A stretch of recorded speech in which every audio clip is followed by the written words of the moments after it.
What is up? Skylar here with Sky Gardens. I grow flowers right here in West Texas, and today we're talking about how to know when to cover your plants versus when to let them feel the cooler temperatures, okay? And so we're going to talk about a few different things here because there are quite a few different things that truly go into knowing whether or not you should be covering your plants in the cooler temperatures or not.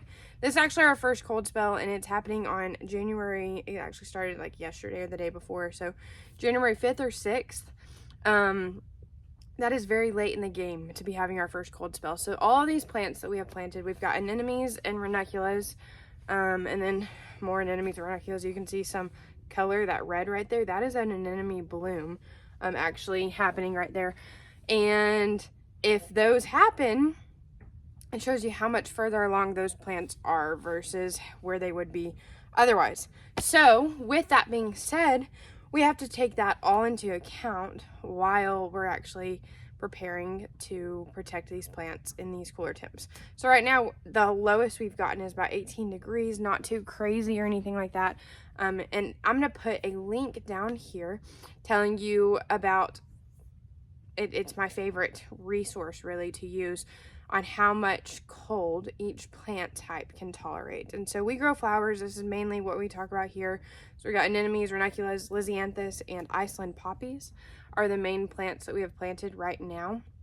And those are the ones that we either give protection to or don't give protection to. And then some other things like delphinium, campanula, but those are a bit smaller scale, so they're not quite as high on our priority list as the ranunculus and anemones. Those are our main ones right there. And so anemones can tolerate pretty low. We don't worry about them too much, usually at all, even down to 15 degrees or so.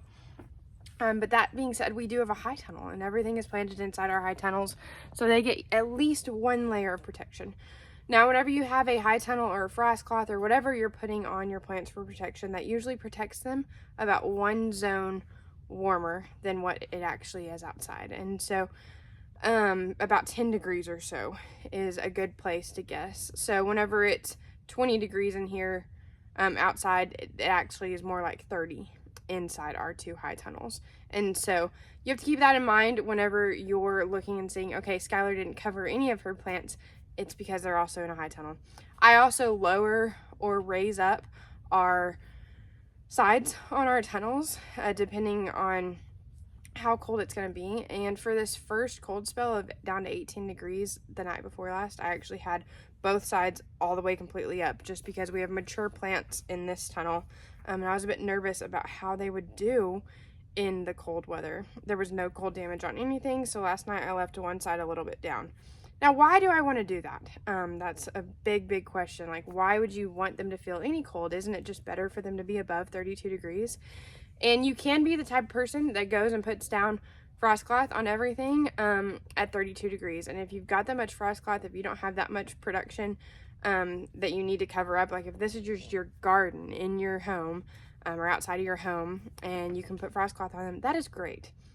But you have to keep in mind, the more that you baby them, the less they are going to be able to survive. And so if you baby those ranunculus and you don't ever let them feel below 32 degrees, then whenever it gets below 32 degrees or down into the low 20s, they're really going to freak out. And they're going to be like, what are you doing to me? But if you've given them exposure to the cold, it's called cold stratification. And throughout the way, and they're used to some of these cooler temps, then they're going to be better prepared to survive cooler temps later on down the road. We are a cut flower farm that are mainly just working for things to bloom in the time that they are supposed to bloom. So all of our ranunculus and anemones, we're not trying to force them to bloom earlier.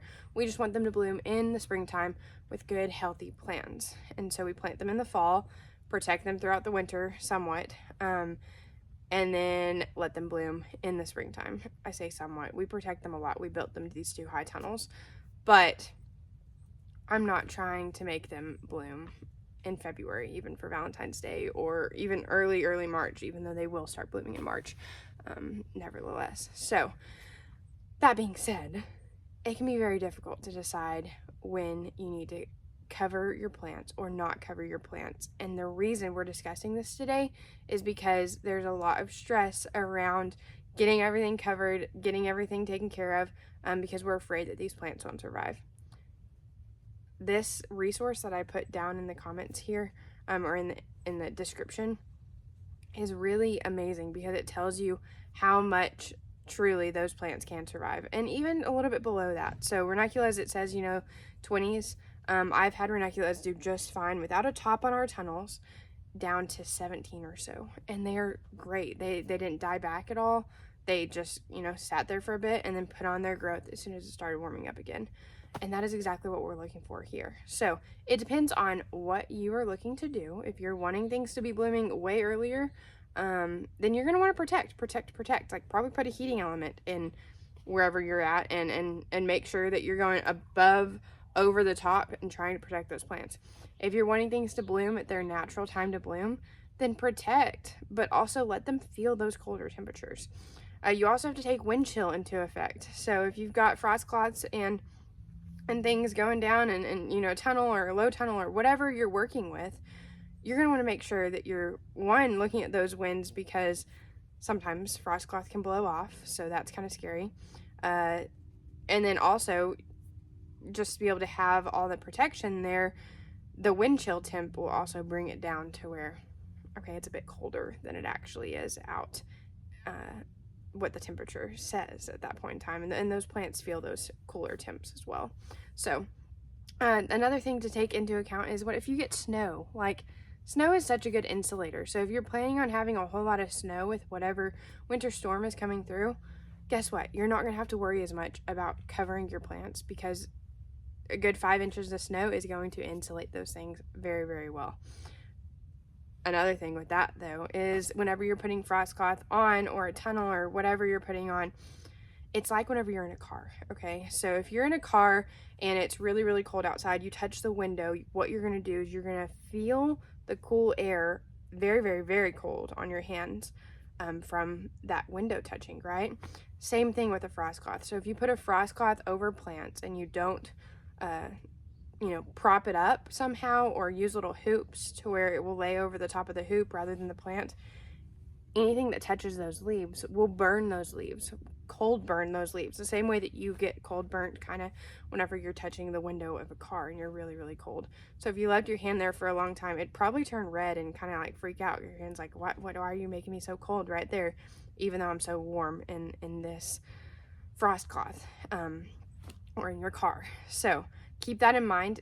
If you're going to put frost cloth down, you want to make sure that you've got it elevated above the plant so that you're not getting those leaves stuck up. And then anything that you're doing as far as insulating those plants there, if you get snow on top of that, that's just better for you, really. A lot of the times there can be, of course, scenarios where that's not good, but most of the time snow is really, really good to insulate. God created everything to work so much better than we could imagine, and that's truly what he does with snow and everything else. So I hope this is helpful to you if you're wondering, like, okay, how am I going to go about covering all these plants? I'm really, really nervous. I'm scared. I'm not going to be able, and you're getting down to like 20 degrees or so. Just keep in mind that, hey, it's all going to be okay. Take a breath, and make sure that you're just taking care of those plants as you go. Watch your plants. Trust your instincts. And if you start seeing some damage, then I'd start actually worrying about things. But usually we're not just crazy cold all at the same time. And you can kind of determine how much you need to fluctuate things in order to keep things going good and going alive. Last tip is, if you're about to get a whole lot of cold weather, make sure you water your plants, and water them really deeply. And whenever you do that, what you're doing is you're giving them that extra insulation with the water, which is weird. You wouldn't think, you'd think, oh no, that's going to freeze them. No, it does amazing for them to be able to make it through, because they have that water layer of protection as well. So really, really neat how amazing God does in all this. And I hope that you learned something today, and maybe I've calmed your nerves, eased your fears just about how knowing when to cover, and if you're really needing to freak out about it, or if, hey, it's gonna be okay, God's got this, and what happens will happen, of course, but your instincts are a whole lot better than what you think that they are too. So thank y'all so much for tuning in today. I hope this was helpful. Tune in next week for our next tip to see what we've got going on, and what I'm going to be teaching you how to do out on the farm. All right, I'll talk to y'all later.